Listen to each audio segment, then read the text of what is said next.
you know. And rightfully so. I mean, this is a big deal. We have the Hall of Famer back on the show. It's been a long time. Lindsay, how are you doing? I am so excited because Dvon is real. I forgot what he looked like. Yeah, I forgot what I looked like. Think that the whole table talk thing was like figment of my imagination. Right. Wait. Was that real life? Or no. Yeah, it's real. Is this real really life? Real. Dvon, welcome back. Real. Thank you very much. Thank you. I'm not in my normal place upstairs in my studio because I can't go up the steps yet. I'm not allowed to until I see the doctor again. The first visit after the 2 weeks after the surgery went very well. Healing up very nice, and the incision on my back is closed up. Nice. So I don't have to worry about that anymore. Excellent. Yeah, that's really good news. And because now, you take a shower and stuff, you can't get it wet. You got to be careful. You can't do this, you can't do that. And but now I'm so happy that it's closed up, and I feel great, but the pain from the surgery is what I'm feeling now. I'm not feeling the pain that I used to feel, thank God. And I got to give a shout out to Dr. Phillips Hospital and Dr. Glenn Manzura. Fantastic job. 2 hours after surgery, I got up and started walking. That's amazing. Wow. After back. Did you get yelled at for that? No, that's what they want you to do. Oh, okay. That's crazy. They want you to walk, but I don't think they anticipated me wanting to walk so fast. I mean, literally, I woke up and I said, okay, it's time to walk. And they were like, are you sure? I said, yeah, I'm sure. I'm positive. Let's do this. And I was known in the hospital as the walker because every 30 minutes I would ask the nurse, hey, can I take a walk? Because I was told if you walk, you recuperate faster. Mm-hmm. And I guess I'm a living proof of that. I'm sitting here back on the show again. So let me rewind a moment. You said you couldn't get the incision and whatnot on your back wet. Does that mean you didn't shower? You didn't bathe for a while there? No, my wife wouldn't let that happen. She made sure she threw my ass in that shower quick. Awesome. That's good. Awesome. She didn't want a nasty husband. Gotta blame her. So this is the big comeback, right? You're going to come back. You're going to be in great shape, and you're going to take some cues from our guest here, and you're going to become a lucha libre. Well, one of the reasons why I did retire was because of our guest. What a lot of people don't know, and they probably don't remember, is that Bubba in our last match was with this man right here, Kalisto. Really? And because of him, he hit me so hard, I decided I didn't want to wrestle anymore. That would happen. Man, wow. Come on, buddy. You had to call me out, man. You had to call me out. Look, as far as I'm concerned, I think the man thought we were in the UFC. He kicked me so hard. God. He kicked me so hard. I thought I was back in ECW.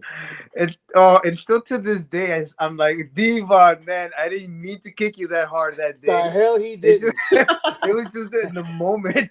I'm like, oh man, are you okay? During the match, are you okay? Oh no. I looked at him when he hit me, and I went down. I did a Ron Simmons. I said, "What the hell is that for? What the hell you hit me? How much money do I owe you?" yeah. He's like, man, how much money do I owe you, bro? I was like, come on. I was like, good God. And I'm like, oh, dude, still to this day, it's like, oh, he's still on me about that. Oh yeah. I said, next time we're in the ring together, you got a Bubba. Oh, dude, come on, no way. But I'll work with Sin Cara. Oh man. You know what? And it's really good to see you, though, by the way. And like I heard everything you were saying and everything you've been through. Man, I'm glad you pulled through, dude. I told you, you're tough. Well, the thing, and he's tough in the ring too. I'm telling you, you too, dog. Come on, you hit hard too. But here's the thing: I'm retired. You're not. Oh, that's the difference. Man, I might have had like some. When I hit you, hold on. When I hit you, you went back to working again. You hit me. I said, fuck it. I'm done. I'm done. I'm done. Oh man, it's still awesome that I got to tag team with the Dudley Boys. I still tell my brother to this day, I'm like, man, that's badass. That like my brother tells me, he's like, man, like he used to make me tag team with you, like in the backyard, just hitting me, trying to be the Dudley Boys. I'm like, well, I've always wanted to like wrestle them, and that's cool. Like my brother looks at me, he's like, man, you son of a bitch, like you got to wrestle the Dudley Boys. I'm like, yeah, dude, it's surreal still. Like you know, we're all fans at the end of the day, you know, like, and I'm still a big fan. And now that I look back, it's like, man. And now I'm not doing the podcast with you too. It's like, wow, it's surreal. You know, it's still like to me, like I'm still a huge fan, you know, and I love this sport and I love everything that we do. And like I said, and what you've been through and everything that you told me, man, it's just like I have mad respect, you know, just nothing but mad respect, really. I saw Manny right before the surgery. We were at the Amway Arena, and we went to go see Fluffy, the comedian Fluffy, in concert. And it was a total shock. I had no idea Manny was at the show. Me and my wife, her father, and her best friend happened to get to our seats. We were like 6 rows back from the stage, which were great seats. Thank you, Fluffy. And as I'm starting to sit down, somebody grabs me, and I'm like, "What the?" You know, I'm looking now, I'm ready to fight.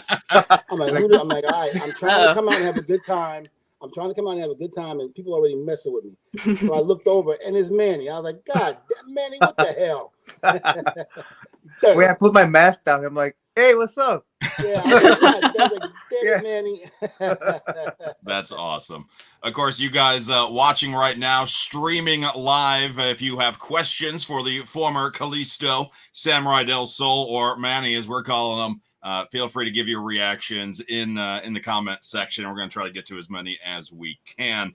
I was geeking out before we even took the live stream just by looking around Manny's room there.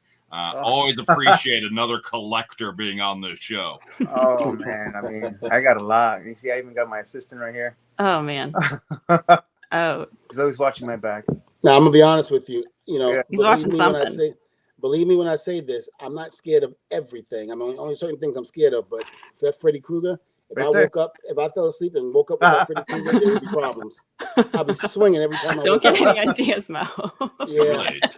My nephew, I had to hide him when my nephews come over. Like, yeah, I have to hide him. Like, he's a little bit more scary. I'm like, all right, I'll keep the Chuckies out though. The Chuckies are still out there. I got a couple. Chucky never scared me. Chucky never scared me. Well, we got to change that. Chucky scared me. Yeah, I don't know why. Just possessed doll never scared me. I had that cricket doll back in the day that talked, so that's why. I did Chucky. Yeah. I don't remember that one. She would tell me stories. Oh, I'm a collector. I think she was a talking doll. Maybe she wasn't. Yeah. That's great. You were saying something that Linda Blair sent you something. Oh yeah, that's right. Oh yeah, it's up there. It's a doll. Well, luckily your camera's not picking up too well, so I can't see. It's really bright, but it's like up there. Yeah, it's pretty cool. I just keep it up there. If you want to put in a good word for Dvon, please do. No. I mean, we've been trying to get her on the show for a while. That's his favorite. What are you talking about? Now I know what to send you for your birthday. Manny, you do, and I will have a hit squad at your house. I promise you. Oh, no way. You won't be scared, dude. The hell I won't. Oh, come on. Shit. Listen, they had The Exorcist as part of the theme for Halloween Horror Nights about 5 years ago, and it was I didn't know it, and I'm going through the houses and everything was good. So my wife told me, because she went with me, she says, close your eyes. I said, for what? She said, just close your eyes. So of course I'm going to be obedient. I closed my eyes, and the hell with you, man. Oh, nah. Okay, Mo, I'm a big fan of that. I love horror stuff. My wife's so scared about that too. Like so I went through the house. So I went to the one house, and then I went to the other one. She said, close my eyes. So I said, okay, for shits and giggles, I'm gonna close my eyes. I closed my eyes. She's leading me through. I said, don't have me bump into shit that it's gonna hurt me. She's like, no, I promise I won't.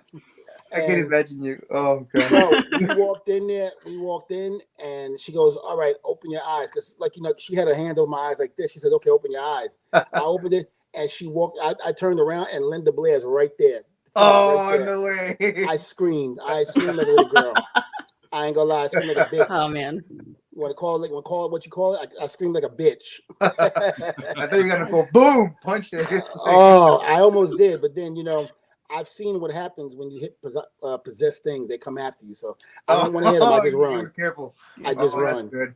Good thinking. You don't want to bring any bad juju back at home. Absolutely not. No. So, Kalisto, we can get on that. But let me ask you, where did you start training? Man, I started at this place called Windy City Pro Wrestling. It was near the border of Indiana and Chicago. It was man, it was really hard to find because I had no connections. I had nobody like that I know that trained wrestling. So I was in college in the beginning of college one time, and I just found that school, and I ended up taking like 2 buses and 2 trains to get there, and 2 trains and 2 buses to get back, just home. Wow, you and I got a lot. What kind of you and I travel got a lot in was common. Oh man, because I was just like something. I wanted to be a wrestler. I just didn't understand. When I saw the ring, I just felt that I was gonna be a wrestler without me understanding. I just felt that I was gonna be one, but I needed to be in the ring in order to see if that feeling is correct or not. I don't know if it makes sense, but I'm more of a feel guy. You know, I like to feel things like if I feel this is right, I go for it and I take it.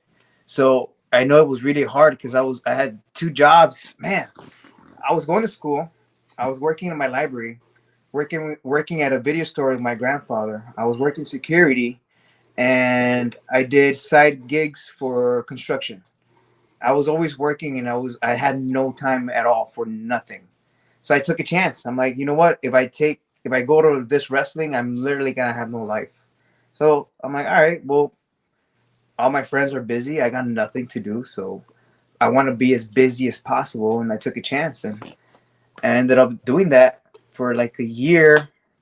Then I met up with this lucha guy that he did like a bunch of lucha libre in that American style wrestling, and it was forbidden, the rules, and I'm not allowed to be in the ring within 2 years in order for me to be a professional. There's just so many rules.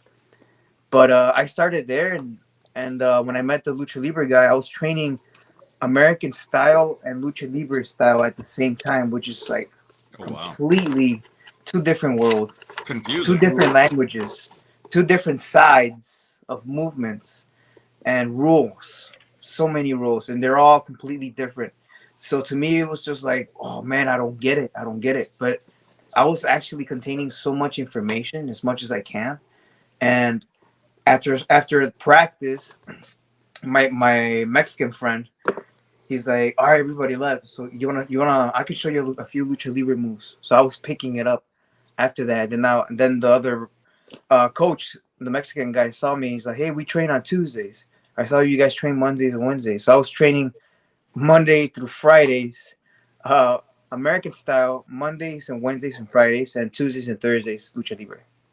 Good. Now, So how old? I was just busy, like really, like into my head. I don't get it. But I actually was learning so much, and I picked it up so quick. And in that school, Windy City Pro Wrestling, where I started, the rule was you can't have your first match within 2 years. I had my first match within, no lie, like within a month and a half.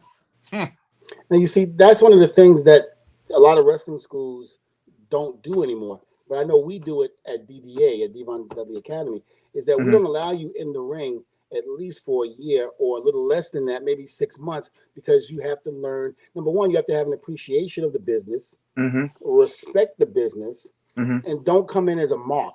We're all marks to a certain degree. We all are, regardless to if you're at the top of the food chain in a company or the bottom. We're all marks. So this is why we want to do this business, because this is what we love. This is what we idolize.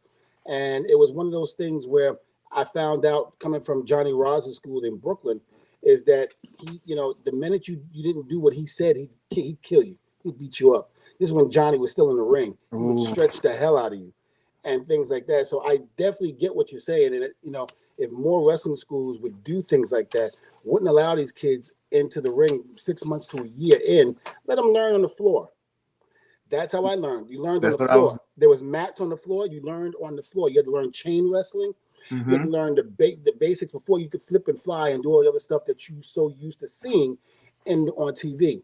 That made you appreciate the business and what the men in there do a lot more. So I definitely get it. And then you said something about the 2 buses and the jobs and stuff like that. You and I grew up the same way, because I mean I took 3 buses because I lived in New Rochelle at the time, and New Rochelle to Brooklyn was about 2.5 hours with the bus, 2 train, the 4 trains. I'm sorry, and then the 2 buses to get to Gleason's gym. It was hell. So I feel your pain. I was there. I know what you're feeling. So it's just like it's when you want something, it's just kind of hard to get rid of. You just do it, right? And like no matter what, you don't even think about those 2 trains and those 2 buses just to get there. When you get there, you're just like, wow, you just forget about everything. It's like you're right. Yep. And here's one other thing I'd like to add on that is that sometimes, me working or taking care of my 2 sons at the time, the twin boys, Terrence and Terrell, and their mom. Sometimes I get off of work and I had to go home first before I took the train and all of that to go down to Brooklyn, and I had to help her, with the kids and get them settled in before I left, because it was a long journey for me to go and then come back home, and then I had to go back to the post office and bounce at the club and all of that. So I really wanted to help my wife at the time out, to make sure that the burden wasn't on her to have the 2 kids. So even though this was my dream, and and I understood that, but I also understood that we both decided to have a baby. We didn't know it was going to be twins, but we decided to have the baby, and the twins came out, so we had to help. So I had to take the trains and the buses to Gleason's gym. And then when I got there, I got there late. I got there real late, so maybe about 10 minutes, 15 minutes left to work out. But here's the deal. It didn't matter if I had 10 to 15 minutes. I went anyway, knowing that was going to be the case, and didn't care. As long as I was in that ring doing something, it could have been 10, 15 minutes. It could have been 60 minutes. As long as I was in there doing something, it didn't matter. And that's what a lot of kids, I think, don't understand nowadays. We grew up the old school way. You didn't expose the business, which it has been exposed already. Yeah. And if you didn't do what you were told, you would get beat up for real. There was no joking around. There was no whatever. You got your ass whooped. Oof. And I can't begin to tell you how many times I got beat up. Oof. Big Vito, that used to be in WCW. And he was at Gleason's gym at the time. And a guy named Larry Briscoe, who was, he was kind of like way before his time during the early 90s. I think if he was born in the era of Backlund and all that, I think he would have been something big, because his style was more of that amateur background. And so once Big Vito got you and beat you up, now they threw you to Big Larry, and Larry would just stretch the hell out of you. And then after getting stretched and beat up, now guess who's coming in? Johnny Rods. And he would just kill you. By the time you got to Johnny, you were gassed, you were blown up, everything. And he just came in and made matters worse. So I respect that and honor that. And I wish today that people would break into business that way, because maybe we would have a newfound respect for the people that came before the new generation. Maybe they would understand how it really works. I feel the same way. It's like everything's changing nowadays. Like going back to what you're saying, like with me too, we were late, we were either chopped or took a big clothesline from the biggest dude there. Oh God, yes. So I definitely did not want to get clothesline, because I saw it. I'm like, oh my God, boom! I just saw sweat going crazy. Oh, I'm like, whoa, nope. Yep, definitely I don't want to be late. I was never late, thank God. Either way, I hate being late. Right. But sometimes I do it. I am late, but I just hate being late. Well, Kalisto, I wish you were late that time when you kicked the hell out of me. I knew you were going to say that. Of course. I was waiting for that. I'm like, I'm never gonna let you live that one No, down. he's not. He thinks about it all the time. And then here's the beauty part of it. When he was teaming with Sin Cara, we're going over the match. We're going over the match in the back, and we were going to do a spot. And this was it wasn't TV. It was a live event. Mm-hmm. And we were, and then all of a sudden, I remember they were going to do a house show dive. So I'm looking at Kalisto, and I'm like, well, he's the smaller of the two out of him and Sin Cara. Sin Cara looks heavy. He looks heavy. So, Kalisto is going to be light as hell. Freaking, yeah, I was like, I'll take Kalisto. And I was like, Kalisto, you're light, right? He goes, oh, don't worry about it, Dvon. I'm light. Don't worry. You'll be able to catch me, no problem. That son of a bitch jumped off that outside to that ring onto me. Man, listen, I thought I knew I didn't want any more kids, but god damn, you was sure that. Oh, man. It must have been one of those days. I'm like, oh man, I just feel I like I remember- have no energy. I Carry remember the whole way, dog. We both hit the floor, and I just started screaming. I go, you fat fuck. You fat fuck. I remember Oh, that. shit. Like, oh, you fat fuck. I was like, you fat fuck. Oh, God. Oh man, but just how we try to make each other laugh in the ring. I'm like, man. Yeah. I mean, I'm like, dude, I'm sorry, dog. Oh, you okay? Whoops. So when did you actually came into WWE? What was your first? What year was that? Oh, that was when the PC opened back in 2013. Now, did you have to go through the PC in order to get to the main roster? I went through actually I got my tryout at the FCW arena Okay. in Tampa. Okay. And I saw everybody. It's funny because I'll tell you this. When we did promos, everybody's dressed in suits. I was the only guy dressed with my mask and my whole gear, and I'm like, I mean, I did read the script right, and I'm like, it said either gear or suit. I'm like, I chose my gear. I want them to see me. I was the only one with gear. I'm like, all right, cool. Did an English promo, then I took the other one off, and I did a Spanish promo. So I'm like, all right, cool. And JR Summer's like, you speak Spanish? Yeah, I speak Spanish. All right, cool. I just spoke Spanish though. That's but, great. It was really great experience. Yeah, I didn't really thought of anything. I didn't think they were gonna hire me. I'm just like, let me just have fun. I'm coming here with no expectations, so I want them to see me as Manny. And I think I kind of misheard at the time Bill DeMott. He says something, and I'm like, what? And I'm like, what? Oh, lucha, lucha, lucha. And they all looked at each other like, whoa, that was awesome. All right, cool. I'm like, wait, what? I just didn't hear you guys. I just started screaming lucha, lucha. Like, all right, they love that. Isn't it amazing how some catchphrases are done by a mistake? Yes. It's amazing. God. Like I told the story about the Dvon get the table because I forgot to get the table one night. So Bubba said, Dvon, the next night he was like, Dvon, go get the table. So I was like, okay. And then like the next 2 nights, he kept saying that. I go, God damn it, Bubba, I know what the hell to do. Why the hell you telling me to get the tables? I know what the hell to do. And then finally he came to me in the back. He goes, why are you getting so mad? I was like, what do you mean? He goes, I told you to get the table. I said, because I know what the hell I'm doing. I don't need you to tell me the goddamn move I do in the ring. And then he goes, no, but I want you to listen. Just listen. I'm going to say, Dvon, get the table again. I want you to listen to the people. And that's how it all started.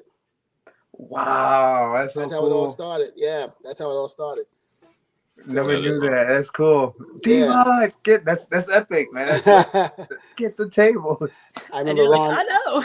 I was like, I know, goddamn, you ain't got to keep telling me. Shut up. I see what they're doing. Oh man.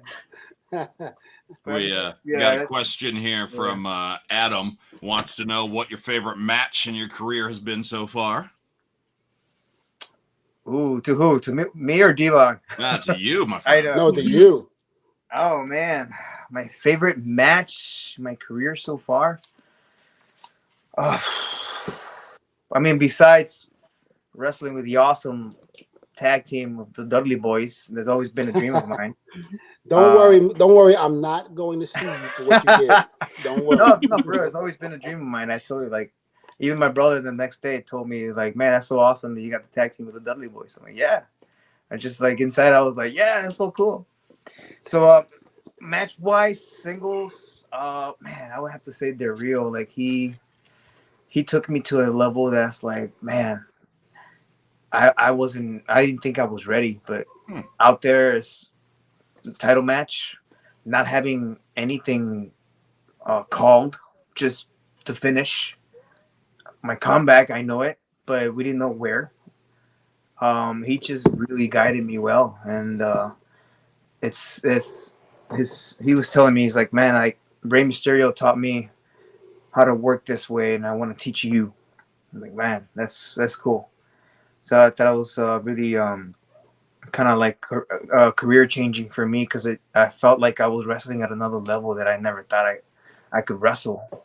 And to me, just helping think out there on my feet, man, it's just it made me better and just made me wiser too. Also as a person too. I felt like I've changed a lot. It made me a better person with like the awesome matches that I had. Even to like in my cruiserweight matches, I had awesome matches with Roderick Strong. That's one of my favorite matches. Nice. With Buddy Murphy. That's one of my awesome favorite matches too. I wish I could have wrestled Ali. I've known Ali for a long time. He's from Chicago like me. Mm-hmm. So And I wish you've I could never have crossed wrestled him. paths with them. Yeah. Wondering. And we wrestled pretty much everywhere together. So I'm glad that he's doing good. He looks great. He's just been through so much, a lot, and he deserves everything that he has right now. But there's so many matches that I still wanted to like do, and man, even Randy is like, hey man, I wish I could have wrestled you. I'm like, yeah, dude, I want to wrestle Randy too. I wish I could have wrestled him. There's so many matches I wanted to do, but Miz is one of my favorite matches too because he's such a great heel. Mm-hmm. Man, he's such a great heel. He's so easy to work with. Like, it's so easy to just not even plan anything. I could just go out there and have a match with him. He's that good. Like, I admire his work and everything. I had fun working with Miz too. Rusev. Yeah, he seems to be able to work with anybody, any style. Just if nothing else, the gimmick and personality alone. Yeah, man, he's just so good. Man, like he's just so easy. I was having so much fun working with him on the house shows, and he even pitched some good ideas of me dropping the title to him. I even pitched to drop the U.S. title to Miz. But at the time, I'm like, man, I'm having so much fun, and he was pitching like we did a couple of promos in the back, like bro, if you just talk crap to me, I could just talk crap back to you. I'm like, I can play off of each other. This is cool. This is fun. But yeah, it's just I mean, never say never, right? Exactly. So I was having fun creating the GLOAT, the greatest luchador of all time. I was just doing my promos and I was just having fun with it. That's another thing too. I'm still gonna continue as the GLOAT. I am the GLOAT, and that's pretty cool. Like I told Ray the whole thing about it. Like I created this character because in the long run I want to go against you. I've never wrestled against Ray. We've been in the same game show. Okay. Ray Mysterio, and but we've never ever actually wrestled. And that's one match I've always wanted. That was one of my questions. No, you never got to wrestle him when he came back. No, never. We never. The only thing we did is like I tried so hard. I didn't care where am I gonna get eliminated. I want this moment, like this part, like this is. I just feel like this needs to happen. We just had like 2 seconds, which those 2 seconds meant a lot to me, man. Like that face to face, and I didn't even say anything. He just came to me like, man, my whole career I've always been compared to him, which is an honor. And I've proven myself to be a different person, to be a different character too, and outside of WWE too, as Samurai Del Sol, bringing lucha to the world of WWE, and I just thought it was one of those moments and projects that I feel that it was left on the table, and I feel a lot of fans and a lot of race fans wanted to see too, because they always compared that we were the same person, and we're not. But when we're in that ring, that moment, man, the messages, everything that I got, like, man, people wanted to see that match. They were like, we had no idea you guys were the same. I thought you guys were the same, or like, no, we're different people, we're different persons, and we're different. I'm the GLOAT. He's the AT, the greatest mask of all time, but I'm the greatest luchador of all time, and that's the story. Yeah, that's right. That's the story. I'm the greatest lucha. Why not? Now, Manny, I have to ask, how do you think you would have done in the original ECW against the Dudleys at their angriest, and a young Eddie and Ray and all those guys? I mean, if you got a glimpse of what I can do at that TLC match, I'll be doing my finisher off the top ladder. So imagine how crazy I could be. And I'm gonna say this: even if that was the case, Manny, if you were to be in an ECW, your career you'd have been just like me, sitting on the sidelines, because it would have added about 80 years to your career. Trust me no, when I say this. oh my God, no. We bring in our next guest because if we're talking ECW, then we need to get this gentleman's thoughts on things as well. Angel from the Baldies. Angel, have you met Manny before? Have you met Kalisto? No, I never met Kalisto before. It's a pleasure meeting you. Hey, it's a pleasure. What's up, man? As long as you don't say, "Hey, I used to watch you when I was a kid," I'd be like, Oh. I get that all the time. That's a How do you compliment. think he would have done? I'm sure you've seen his work before. How do you think he would have done in ECW? He would have done great, man. Like Super Crazy, you know, Rey Mysterio. I mean, those guys, they were just phenomenal. He would have fit in with Little Guido and all those guys. It would have just been nonstop action. I would have loved to have seen you, Kalisto, with Tajiri. Oh yeah, I would love to have been with Tajiri. Tajiri was like great. Him, let me tell you something. It's amazing. Him and Funaki, I had some of my best matches with. Oh man. I think and people ask me who's the person you like working with the most. They assume automatically it's going to be Edge and Christian and the Hardys, but no, it was Tajiri and Funaki. I had some of my best matches with Funaki. That's real. Funaki knew how to take care of me. I remember I had food poisoning. We were in Hawaii, and I had food poisoning, and I was sick as a dog, and I had Funaki on that show, and I remember telling Funaki, he goes, "Dvon, don't worry about it. I got this. I know what to do." I said, "Okay." I said, "Cool." And sure enough, he worked with me, and I didn't throw up not one time. We had a bucket underneath the ring with a gallon of, we had a bucket with a ring underneath the ring with a gallon of water just in case if I had to throw up in the bucket, rinse your mouth out, and get back in the ring. Oh man. Thank goodness he didn't. Yeah, Tajiri was awesome, man. I mean, he spoke better Spanish than me. I mean, and I'm Puerto Rican, and when he started talking Spanish, oh, Angel son, tú puede. I was like, what? This guy talks better Spanish than me. Here's the funny part. Dreamer tells the story best. For many, many years, when Tajiri came into ECW, he swore up and down he didn't speak English. And you would go to Tajiri and you'd be like, "Tajiri, what do you want to do in the match?" Hold on one second. Oh, and you'd be like, "God, it's gonna be a long day." So wow. me and Bubba left ECW, and as we left, Dreamer called us up and said, "You'll never believe this." And we said, "What?" He was like, "Tajiri speaks English." And I go, "What are you talking about?" He goes, "I think Tajiri forgot who he was talking to, or he just wasn't paying attention." And he started speaking perfect English. And he goes, "I knew it was a work. No way. Oh yeah, he speaks perfect English. Yeah, so let's fast forward now. ECW closes. Now some of the ECW stars are coming to WWE. Me and Bubba are walking down the hall in the arena, and we happen to bump into Tajiri. So I was like, "Look, Bubba, there's Tajiri." He goes, "Oh, let's go say hi." So we went to go say hi. I was like, "Hey, Tajiri, what's going on?" He goes, "Bubba, son, one second. Bubba went, "Tajiri, cut the shit. Dreamer already told us he caught you speaking English." He went like this. He went, "Sorry, Bubba, son. Sorry, Dvon, son. Sorry." And he started having conversations with us. It was fucking phenomenal. It was great. Wow. For a long time, he had us believe that he did not speak English. Phenomenal. Oh man, that's great stuff. Now, I know we have to let you go here soon, Manny, Kalisto, Samurai. Where are you at now? If people want to check you out online, where can they do so, good sir?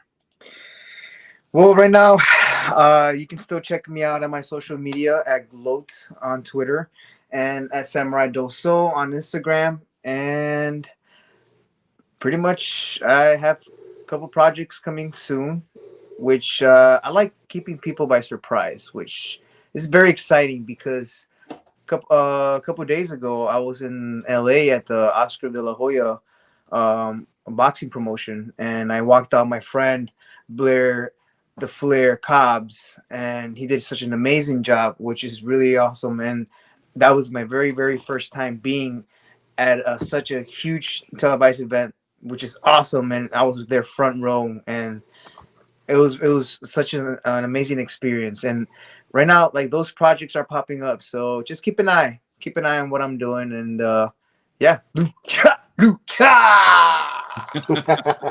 Hey, I got a medical bill for you coming in the mail soon, so just make sure you pay it Oh up. no! I don't want to go into collections. Just I'm not throw going it to away. sue you, but When you're you going get to it pay for stuff. the doctor bill for retiring me too early. This guy, come on, You know, man. next time you see him, kick him again for us, Manny. Yeah. I'll send my assistant to send you whatever you need. He'll you Oh talk yeah, to him. there you go. Just talk to him. Hey, Manny, go scratch your ass, okay? Oh, can I scratch you with this? Nice. Nice. There you go. That's awesome. Brother, can scratch you with this. That's awesome. You got issues. I don't Hey, even know thank where you. you live, Manny, but I'm coming over just to check that room out. There you go. I got a lot, man. You're missing out. Oh my I god. really am. Oh I will- yeah. Thank I you, will Manny. not. Thank I will you, not. Manny. Thank I'll you stay so much here. for being on the show, and much success and to your future endeavors. And I hope you just tear it up out there. Go ahead and be Thank you. yourself. And if you need anything from me, you can always call me. Thank you, man. God bless you, bro. I'll see you at the next Fluffy concert. All right, man. All Thanks, right, buddy. man. Bye. Thank you. All right, cool. Bye, Thank guys. you. Bye. Angel, D, what's going on? welcome to Table Talk. Thank you. I appreciate you having me on. All We right. appreciate your patience waiting backstage. He clicked on early, which I always appreciate. But Oh, I always, if you're on time, you're late. Johnny used to always tell us that, so I always show up early just to make sure. Yeah, Angel and I came from the same wrestling school. Although I was on my way out into ECW, and Angel came in. So because you were scared of him? Can we say it again? Because you were scared of Angel? Well, I signed the contract, so it was either take the money or stay in at Johnny Ross's school. I'm no fool. I know what to do on that one. Plus, I had 2 kids to support, and the post office fired me because that post office, God dog, those post office. Gosh, those postal workers. They let me go. You have to wear pants to work, Dvon. That's exactly. Shit. It's just the law. No way. Yeah, I think I was there with Dvon for like a month before he left. Yeah, I think it was about a month. Because we did a show in the Catskills. That's right. You were on that show. That's right. In the Catskills and stuff. That was with Cousin Luke. Cousin Luke, yeah. Yeah. I remember You know what's funny is that, so many guys who came through that school, big, tough guys. And there was a couple of guys that I think Johnny thought that was really going to make it because they had the look and didn't make it. And I know some of them, their heads were big and they would walk around the school with their chest out and act like they were all of that. And it was great because here it is, they were looking down at me talking about, hey, one day I'll show you something. I'm like, wait a minute, I've been at this school longer than you. And I've been doing this a little bit longer than you. You're going to come to me and tell me that? Okay. And so all of a sudden I get picked up by ECW. Now I go back to visit Johnny Rods. Hey, Dvon, how you doing, man? Hey, anybody can talk to Paul Lee for me to get me down there? I'm like, yeah, you go ahead. I'll talk to him. Just stay by your phone. I'll take care of it. Yeah, guys were like that back then. I mean, Dvon knows me. I'm very I always have issues asking Dvon for anything. He always gets mad at me like, Andrew, you can always ask me for anything. And I'm like, nah, dude, you know how I am. I'm quiet. It takes a lot. It took me 2 years to ask him for a picture, because I just don't ask for things. It's just hard for me to ask, Yeah, Andrew was a good guy. Came in, and I know when he asked me, he says, "Hey, you think you can speak to Paul?" And I said, "Absolutely." And then all of a sudden, Angel, people pay their dues. Some people pay their dues, some people don't. And the great thing about this is that Paul Lee wanted Angel to pay his dues because he just came out of wrestling school. So anybody that just came out of wrestling school and going to ECW, you had to learn how to pay your dues. And Angel was there every night, putting up the ring, setting it up, breaking it down, in the truck, driving it to the next town. So he definitely paid his dues. And long and behold, here it is. I leave, and now I'm becoming full-time in WWE, and he's up there making a name for himself and doing it well. I mean, Baldies were great, man. They were doing it. They actually was in there with Mustafa and New Jack after me and Bubba left because he was like, who was going to be able to take that beating that New Jack, used to give people? He threw those trash cans and all those fun stuff would come out of there, and he would do what he do. But Angel and the rest of the Baldies, they did it. They took it. They did what they had to do, and they made a name for themselves in ECW. It was great. Yeah. And Demon's not giving himself a lot of credit because he done a lot for me. He really took care of me when I was in ECW. When I asked him to help me out, I remember like it was yesterday. I was working out in the ring, and when I come through the curtain, Paul calls me over and he goes, "Kid, you really did good. You look good out there. Hey, just stick around." And I'm stupid. I'm green, and I'm like, "Stick around." He goes, "Yeah, kid, just stick around." And like a kid, I run to Dvon. Dvon, I don't understand what he's talking about. He just told me to stick around. I don't understand. And he's like, "Angel, if Paul tells you to stick around, just stick around." But Dvon, Angel, trust me, just stick around. All right, D, I'll listen to you. And he always like took care of me. Every time I got beat up, Sid Vicious slammed me on my head. I had a hematoma, and Carino and CW was in the stands because they thought I was dead, and they were taking bets like he has to be dead. So when I came back, they were like, "Man, I really thought you were dead, man. I owe CW $5." So then when I kept going, I saw Dvon, and I had this huge big knot on my head, and Dvon's like, "Angel, you okay?" And I'm like, yeah, D, I'm fine. I'm good. No, Angel, come on, man. It's me you're talking to. Are you okay? No, D, I'm fine. Angel, are you okay? D, I'm fine. I'm not going to ask you again. If you're fine, you're fine. And he walks away because he was always concerned about me, but I just couldn't never say I was hurt. I don't know. That's just how shit, I know what it felt like. I was in there with Sid. And, the one thing that I was warned about being in there with Sid was that he gets caught up sometimes when he hears the roaring of the crowd. And at that time, Sid was hot. This was before he broke his leg in WCW. He was hot. So if he appeared on your show, the fans went nuts. And I remember we had, me and Bubba were going to do something with him at one of the pay-per-views. I think it was Living Dangerously. And somebody pulled me aside and said, "Listen, protect yourself. It's like boxing. Protect yourself at all times. All right? Put your hands up. Don't close your eyes because you never know where Sid is coming. Because sometimes when he hears the roar of the crowd, he gets so amped up into it that he forgets that it's fake. He forgets it's a work and that, he's going into shoot mode." So I was like, all right. And sure enough, man, he body slammed me, sent shockwaves to my body, then body slammed me on the gurney that him and Jeff Jones used to bring out for his victims and put me on a gurney and pushed me all the way down to the ring. Now, remind you, it's a ramp. So the ramp can only go so wide. So if the gurney doesn't go straight, you're going off to the side.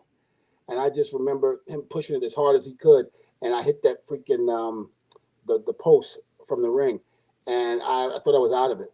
So when I saw what happened with him, I knew. I was like, you got to ask him, is he okay? Make sure he's good. Yeah, because he was like, they had me dressed up as Atlas security. And it was Just Incredible and Sabu. They were fighting each other. And I was supposed to grab Sid's arm. So when I grabbed Sid's arm, he told me in the beginning, like, "I'm going to pick you up and choke slam you out the ring and just lay you through the table."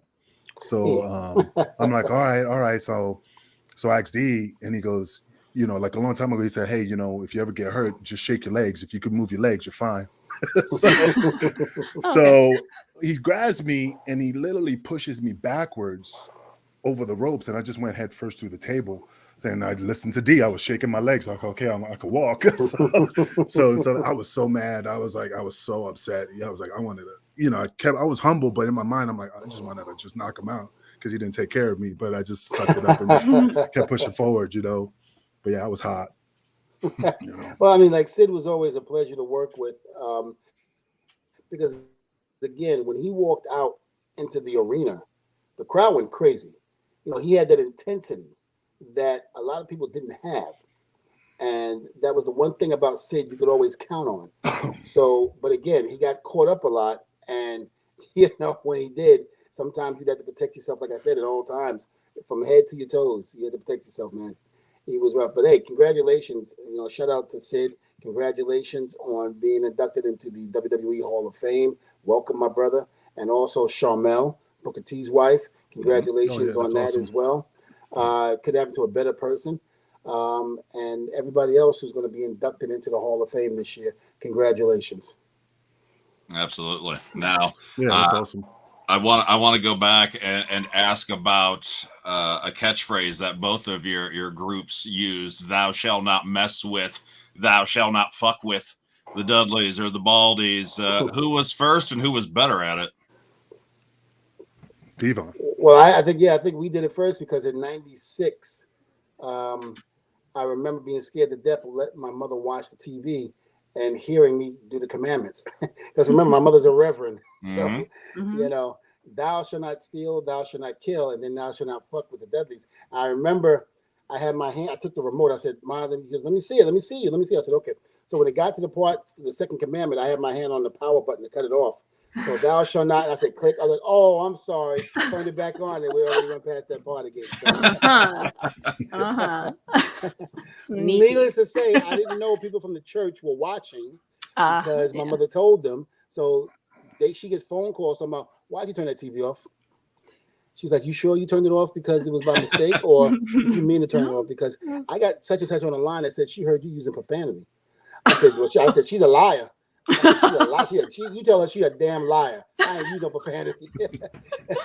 And just by using the word damn, pow. That's awesome. I never thought in a million years that would get over.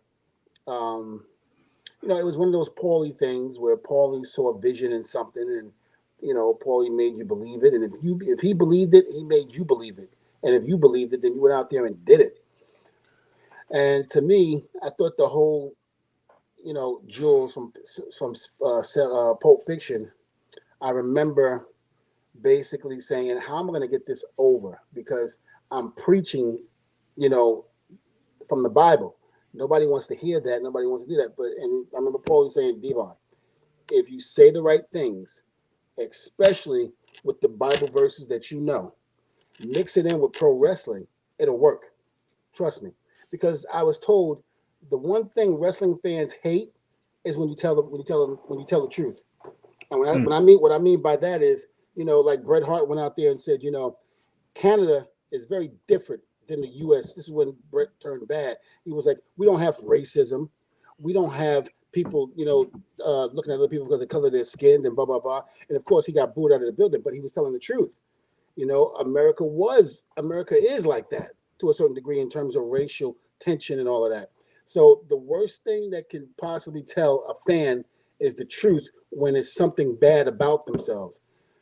So that's what I did. I took those Bible verses and started mixing in with both of those, and it wound up working. That is awesome. That is awesome. You know, I remember that. What about you, Angel? Is there anything that kind of surprised you in your career that you didn't expect to work, but it did? Well, I mean, Paul was an innovator. Like, I remember one time I was wearing clothes from a company called Kingpin because one of the guys took me over there and they wanted me to promote them, and they just gave me a bunch of Kingpin T-shirts, and I was wearing a hat. And Paul, it was in graffiti, and we cut the promo in the subway system, and he's like, Angel, what's that say on your hat? And I said, this hat? Oh, it says Kingpin. He never tells you what he has in mind. He always goes, perfect. That's perfect. And he steps back like a director, perfect. And then I'm like, all right. So then the next week, you know, it came on TV, like Joey Styles, like, here comes the Kingpin Angel. I'm like, holy crap, you know, and you know, and I didn't think it was going to go over, but it did. I mean, Paul just sees things about you. He just looks you up and down, you know, and he sees things and he just makes it work. And he's magic, you know. Well, Paulie was like we like to call Dr. Frankenstein. You know, he was the creative. He gave us chances when no one else would. WCW wasn't looking at us. You know, any other organizations at the time that was out during the early 90s, they weren't looking at us. But Paulie saw something different, which is why ECW wanted to be different than everybody else. We wanted to be politically incorrect, and we were damn proud of it. We didn't do what people thought we should do in the world of professional wrestling. We did what we wanted to do.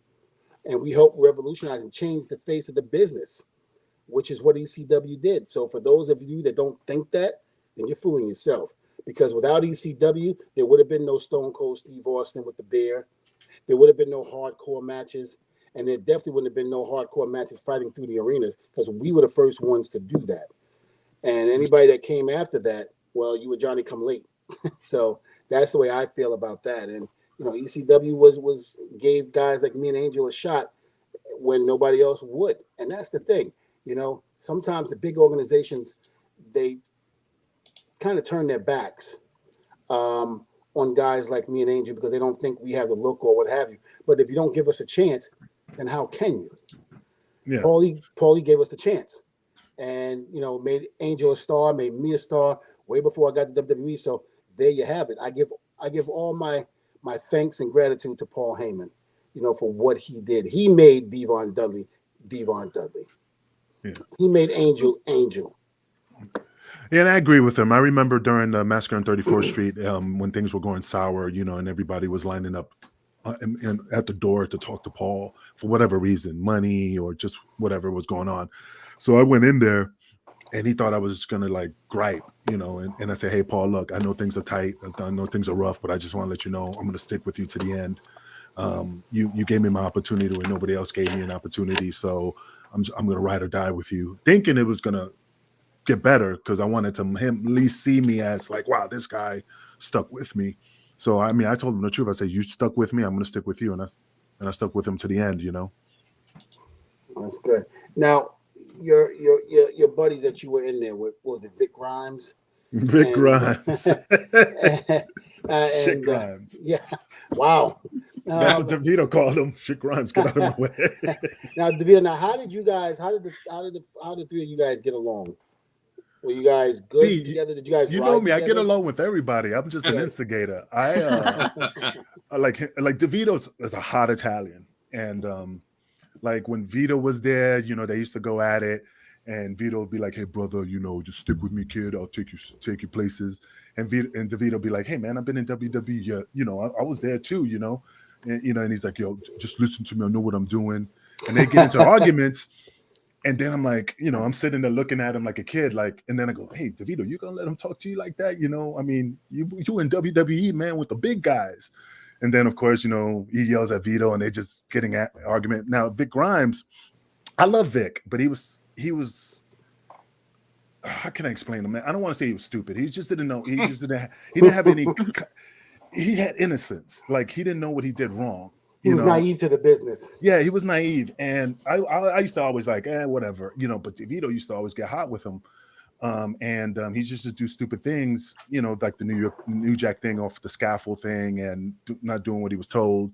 Now, were you there for that? Oh yeah, I was there. That was I was supposed to go off that.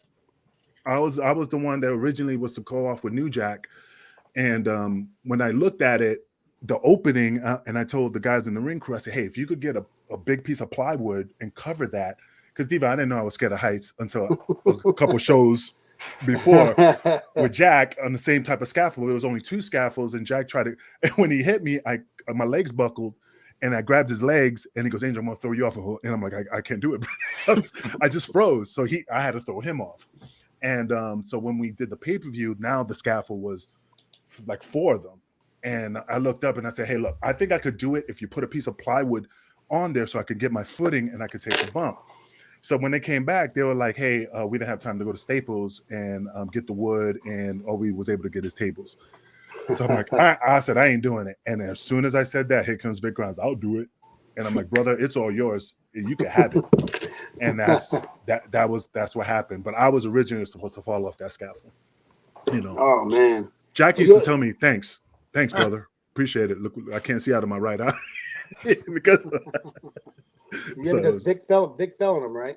Ass first, right on his head on the concrete. Yeah, because I think they both jumped, but Jack got down to the floor first before Vic.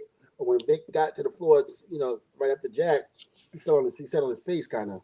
Sat on his face, and like brain fluid was coming out of his ear. Like you could tell, like it was blood, but watery. Because when he got up, I could see, I was like, "Yo, Jack, your ears are bleeding," and he was just out of it. So the thing that got Vic, what got Vic in trouble is because we were supposed to all be laid out after that thing, and he got up and started celebrating, and he just went to the back and started pounding his head, and then he was like, it was Jack's fault in the back, and it was, I was like, "Yo, shut up," and it was Jack's fault. He didn't do it right, and he was still new there. So the first thing they did is the boys went to Jack. He didn't go visit Jack in the hospital. He didn't call him. He didn't see how he was doing. So then when we're in Buffalo at the Bullock Fishing Center, we're in the locker room, and right behind me, it was Vic Grimes sitting on the other side of the locker, and I'm just tying my boots. And Jack comes this is like 3 weeks later, and Jack comes, and I see him like, "Oh, hey, Jack, what's going on, brother?" He didn't acknowledge me. He just walked right by me, and all you heard was the slap around the world. Slap. You see the locker room just hit me in the back, and I stood up and I look, and Jack was like, "I'm gonna kill you, man. I'm gonna gut you like a pig." I was just like, "Ooh, it's on. I guess we got to get another Baldy." So but yeah, Jack just couldn't stand him. After that incident, he wanted to kill him.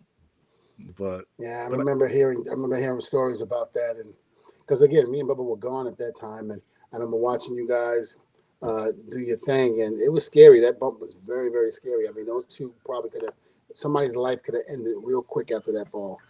Yeah. I mean, and you know me, like D, you know me. I mean, I was always quiet. I was always like, I do what I was told. I mean, I got along with everybody. I never chipped my teeth about anything. Mm-hmm. So I mean, with the Baldies, I got along with everyone. It's just there were certain guys that like Vic being naive to the business and doing stuff, but I had a great time, and stuff. Well, that's what I always say. If you're having a great time yourself, then forget everybody else. Oh yeah, I mean, I even went to in Gimmick in DeVito's dad's funeral. He still gets upset with me with that. Did I ever tell you that story? No. Oh, when I'm sorry, his dad passed away, and he goes, "Angel, would you come to my dad's funeral?" So I didn't have any clothes, so I bought like a Adidas shirt with the Baldies, like it looked like the Baldies stripes and stuff. So I'm wearing the Baldies type of shirt, and I show up with this girl. Of course, she was a groupie. And DeVito comes up to me and goes, you really show up to my dad's funeral in Gimmick and with a rat? So I'm like, I gotta keep the gimmick alive, brother. And wow, I gotta say, hold on, I gotta say this. I've done a lot of things, but I've never done that. You can ask DeVito. I've never done that before. He still haunts me to this day. Like, I can't believe you showed it to my dad's funeral in Gimmick. So, but if you know DeVito's dad, he'd be like, "Good stuff, Angel. Good shit." Yeah, it was awesome, man. We just done a lot of stuff that was funny, man. I mean, like I said, I love DCW. It was my home. I had a great time, great opportunities. Got me to Puerto Rico. Got me not acknowledged. I mean, and again, it was all because of Dvon just opening the doors for, myself and other guys. And I mean, like I said, I always talk about him on shows when they ask me about my career. And I say, I owe it all to Dvon. Yeah, Johnny, all that stuff. Yeah, but at my career, my first step was because of Devon's, him of friendship philosophy. Well, I remember, when I left, I had not lost contact, but I had, I was so busy being on the road, WWE, because we were so hot at the time. Running the Attitude Era and all of that. So I remember calling. I never got to visit Johnny that much. So I would ask him, I say, what's going on? How, who do you got down there? And he was like, I got this kid Angel, man. You remember Angel? I was like, yeah, I remember Angel. I was like, I was still there when he came in. He's gotten good, Dvon. I kept hearing it over and over again. So I called Angel. I said, hey, why don't you come down to ECW? Come check us out. See if this might be the style for you. He came down. He was like, Dvon, I love it. I would love to be involved. Absolutely. Yeah. So I went to go talk to Paul. And that's when Paul was like, all right, well, let's have him start, paying his dues, the ring truck and all of that, and setting up and blah, blah, blah. And let's see if we can get him in here. And sure enough, it worked. Well, one part of that story is me being on the ring crew is I got fired from my job. And I called Dvon and I said, D, I don't know if I can continue coming to the road because I lost my job. I can't do it. Brother, I got you. I'll call you later. And that's when 2 days later or something like that, he called me, yo, don't worry about it. You're going to be on ring crew. It doesn't pay a lot, but you'll get your foot in the door and you'll pay your dues. Mm-hmm. Yeah, I bitched him on. I was bitching him on. And DeVito was throwing metal everywhere. I mean, sweating like a slave in the hot sun. But it was worth it. Would I do it again? Hell. No, I would do it again. But as a grown man in my 50s now, when I'm like, ooh, when I look at the ring, I'm like, it just like gives me shivers, like the Lion King when they talk about Mufasa. Yeah. But like I said, it gave me character. I respect the business even more because I did the ring. Well, the one thing I admired Angel about, because when I left ECW, I was known a lot for the selling that I did in the ring. Oh yeah, the goofy selling. And all of a sudden I got to WWE and I did it somewhat, but Vince didn't like that type of selling. He wanted to be that real selling, which I understood, but it was good for ECW, and the shaking of the leg and going in convulsions and all of that. And the seizures you always had, yeah. The seizures. And so I just remember Dreamer telling me, yo, the kid Angel, he's doing what you're doing. I go, what are you talking about? I said, he's getting the tables? And he goes, no. He's doing the shaking of the leg and all of that, just like you. And I keep telling him, you remind me of Dvon so much. And I went to go look at it. I called him. I said, Angel. I said, what the hell, man? You taking my gimmick? I only got one gimmick. I said, what the hell you doing? But you know, the funny thing, I didn't know I was doing it. You know, they were like, you move like Dvon, you shake like Dvon. I said, well, from the same school. I don't, you know what I mean? You know, but I never realized, I mean, we were just like a little bit of mirror image, not exactly, but I was moving like him and not realizing, I mean, there's certain things I don't do. Didn't do the flying elbow like he did or the shoulder tackle. That was my thing. But there were certain styles that I was doing that I did not realize I was kind of, you know, doing his style. And Paul was like, oh, man, this is awesome. What? The way you move, the way you're shaking like you had a seizure. I'm like, I didn't even realize I was doing that. You know, I was just working the gimmick, you know. But like I said, it was just, like I said, I always gave 100%, you know, and that's what Johnny said, always give 100%.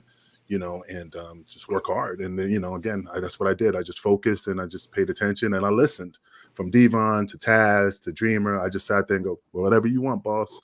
You know, I got it. I'll do it. You know, I never said no to nothing, you know, besides the scaffold thing. That's what I said. I ain't doing that. Which is, I would say, pretty understandable. I think most people would relate to that. But I don't know about anybody else, but this show has flown by for me.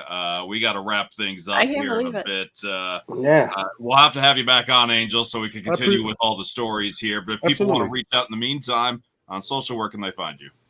Oh, yeah. Well, you can find me on Angel Medina. I mean, I'm on Facebook. I'm on Instagram. I mean, I'm really easy accessible. You know, I got my own podcast, too, Wrestling with Tragedy with the Russo brand. I do that with him. So, I mean, I'm like I said, I just got a lot of things going. But, yeah, definitely you can find me on Facebook and Instagram real easily using my name. Excellent. That's cool. Excellent. Well, Angel, thank you so much for being on the show, man. It was a pleasure. And like Mo said, we got to get you back on, man. No, Dvon, it's an honor, man. I always appreciate you having me on, always thinking about me to come on. So anytime you need me, I'm here for you, man. Thank you, my brother. You take care and tell your beautiful daughter I said thank you for the Get Well card, and it was beautiful. I loved it, and she's always number one in my book. No problem, man. Anytime, man. I mean, get well, man. You take care. Thank you, brother. All right. We got this comment, Casimir, saying Dvon is back. Testify. Yeah. Testify indeed. I am back. I like I said, I had a good time trying to recuperate. You know, it was scary because, you know, I was only supposed to go in there to get L4 and L5 done. When they cut me open and they looked, they saw L6 was bad too. But then they also saw the nerve damage that was going on because the nerves had been pinched for so long that it was causing a nerve damage. So they went in there and had to, you know, fix that as well. The surgery was supposed to have been 3 hours. It wound up taking 7 to 8 hours. And I guess my wife was waiting outside, you know, the waiting room and stuff like that. And they sent somebody out to say, listen, I know we were supposed to be done, but it's a lot more damage than we thought. So I'm just happy to be back in terms of, I'm, you know, in the recovery stage. I can't fly yet. I got to walk with a walker or a cane right now because everything is still fragile until I go to rehab, which is in about another month. You can say that you're like the Godfather. You just got your pimp cane. That's it. My gosh. I got to talk to MVP. I see his pimp cane sometimes when he comes back to the side. I got to talk to MVP about that one. There you go. That's so cool. Yeah. But I'm happy to be back, you know, on the show. And I'm looking forward to being back with WWE as a producer too, because I do miss it. You know, and I want to thank everybody, not only from Table Talk, but I want to thank all the fans around the world for your generous, you know, get well wishes, best wishes, and all of that. I mean, they were inboxing me and putting it all over my social media, you know, get well, speedy recovery, Godspeed, and definitely was Godspeed, because even for me to be able, after a month, because the surgery was February 15th, so after a month of, you know, trying to get myself up to where I'm sitting up like this was hard. But, you know, God is it's a miracle, man. God is good. That's like I say, God is great. Can't even imagine what you've gone through, but you're making progress, kicking ass. Great to have you back. Maven actually wanted to be on this show to welcome you back as well. Yeah. He had a bit of an emergency, but thank you to Maven for for filling in over the last couple of weeks. Yes, But thank you, Maven. definitely good to have our Hall of Famer back. Yes, it's just Thank you. so wonderful. Thank you. I miss you Back guys. I to really the good did. times. Yes. Not that back to Maven great wasn't times. fun, but it's good to have you back. Absolutely. I get it. I get it. Thank you, ladies. He's no Hall of Famer. Oh well, there's only one Hall of Fame.